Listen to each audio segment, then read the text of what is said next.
Di cabang olahraga lainnya, saudara ganda putra Indonesia Fajar Alfian Muhammad Rian Ardianto akan menghadapi ganda putra Jerman Mark Lamsfuss Marvin Seidel pada Olimpiade 2024 Paris. Kini ganda putra andalan Indonesia fokus menyiapkan mental dan performa jelang pertandingan pada 27 Juli 2024. Fajar Alfian Muhammad Rian Ardianto menghadapi Olimpiade perdananya, yakni Olimpiade 2024 Paris. Jika pada Olimpiade 2020 Tokyo, Fajarian hanya sebagai sparring partner bagi Marcus Kevin dan Ahsan Hendra, kini Fajarian menjadi andalan tim Merah Putih di Paris. Terlebih, Olimpian Chandra Wijaya dan Hendra Setiawan turut mendampingi Fajarian sebagai mentor. Keduanya siap untuk turun ke lapangan memberi drilling atau latihan camp. Di bawah arahan pelatih Aryono Mirana, keduanya terpantau dalam kondisi prima. Kini Fajarian mengaku tinggal menjaga fokus dan performa jelang tampil Sabtu nanti.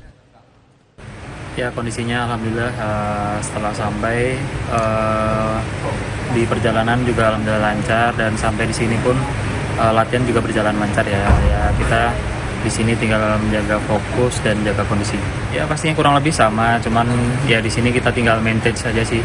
Karena di Jakarta kita udah kebanyakan latihannya lebih keras ya. Di sini udah tinggal finishing. Pada Olimpiade Paris, Fajarian tergabung di grup C. Mereka akan bertempur dengan peringkat 3 dunia asal India Satvik Sairaj Rankireddy Chirag Shetty, juga bersama wakil tuan rumah Lukas Corve dan Ronan Labar. Ganda putra Jerman Mark Lamsfuss Marvin Seidel akan menjadi lawan perdana Fajarian di babak penyisihan grup 27 Juli 2024 Sabtu waktu setempat.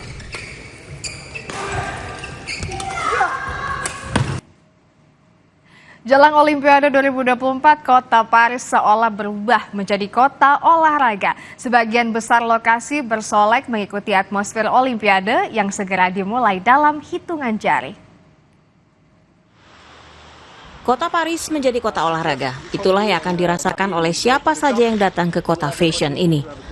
Lihat saja jembatan Alexander III, rumah sakit militer Invalids dan Concorde Square, serta menara Eiffel Champ de Mars Garden yang kini berwarna-warni Olimpiade. Pinggiran Sungai Seine pun dipersiapkan untuk menjadi lokasi penonton yang akan menyaksikan upacara pembukaan Olimpiade melalui layar raksasa. Lokasi ini sudah mulai dijaga oleh keamanan yang bertugas. Pihak keamanan Prancis akan menurunkan 45.000 polisi dan 10.000 tentara untuk bertugas pada upacara pembukaan. Rencananya ribuan atlet akan dibawa dengan kapal menyusuri Sungai Seine menuju Menara Eiffel.